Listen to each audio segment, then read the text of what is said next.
அந்த கூட்டம் எல்லாம் ஓட்ட மாறிடும். இப்போ ஓட்டா மாறிடுமான்றத நீங்க 15 வயசு பையன் கிட்டத்தட்ட ஒரு 10% பாக்கணும். 12% இருக்காங்க மேம். விஜய் பாக்கணும் அப்படிங்கிற கிரேஸ்ல வராங்க மேம். இது எப்படி ஓட்டா மாறும்? மாறும் பாருங்க. எப்படி மாறும்? எப்படி மாறும்னா மாறும் பாருங்க. மாறுறதுக்கு முன்னாடியே எப்படி மாறுமா? மாறிடுமா? மாறிட்டா என்ன பண்ணிடுவீங்க? எல்லாம் மருந்து குடிச்சு செத்துருவாங்களா? மாறிடுச்சு. நாளைக்கு எங்க தளபதியை பார்க்க வந்த கூட்டம் எல்லாம் ஓட்டா மாறிச்சு. விஷம் குடிச்சு செத்துருவாங்களா இவங்க? கேள்வி கேட்டவங்க. கேக்குறேன் உங்களை. பதில் சொல்லுங்க. வருங்க, ஓட்டா மாறும். அதை அடிச்சு சொல்றோம்ல.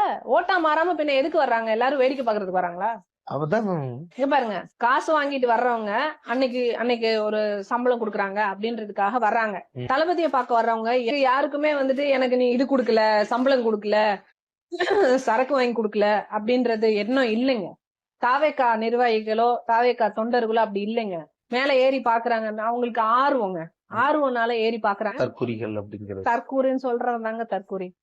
தற்கூரின்ற வார்த்தையை நான் பெருமையா தாங்க பாக்குறேன். நானும் ஒரு தற்கூரியாவே இருந்துட்டு போறேன்.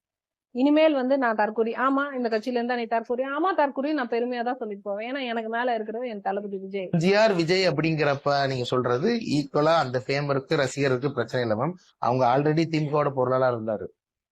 எல்லாமே அவங்க 20 இயர்ஸா டிஎம்கே பயணிச்சுக்கிட்டு அதுக்கப்புறம் அவங்க ஒரு எம்எல்ஏ, அதுக்கப்புறம் சிஎம் அப்படின்னு தான். இது படம் முடிஞ்சது. அதாவது எப்படி இருக்குன்னா இவங்க கேக்குற கேள்வி எல்லாம் எப்படி இருக்குன்னா, அவர் எம்ஜிஆர் பண்ண மாதிரியே நீங்களும் கவுன்சிலர் ஆகுங்க. முதல்ல நீங்களும் போய் முதல்ல இது பண்ணுங்க. நீங்களும் அவர் எம்எல்ஏ ஆயிட்டு அதுக்கப்புறமா வாங்க. நீங்க ஏன் இன்ஸ்ட்ரக்ட் பண்றீங்க எங்களுக்கு? நாங்க என்ன சாப்பிடணும், நாங்க எங்க நடக்கணும், நாங்க எங்க உட்காரணும்ன்றது எங்களுக்கு தெரியும். நீங்க ஃபன் பண்ண போறீங்களா? நீங்க எங்களுக்கு இத கொள்கையா வச்சுக்க, நீங்க இதைத்தான் வச்சுக்கணும்னு சொல்றதுக்கு நீங்க எங்களுக்கு சோறு போட போறீங்களா? இல்ல எதுவும் பணம்னா செலவு பண்ண போறீங்களா கட்சி நடத்துறதுக்கு? இல்ல அப்புறம் எதுக்கு இந்த கேள்வி உங்களுக்கு? இது எங்க விருப்பம், இது எங்க விருப்பம். எங்க தளபதி அவர் முடிவு பண்ணிருக்காரு, இது பண்ணிட்டு இது வரணும்னு நினைச்சு அவர் வந்திருக்காரு.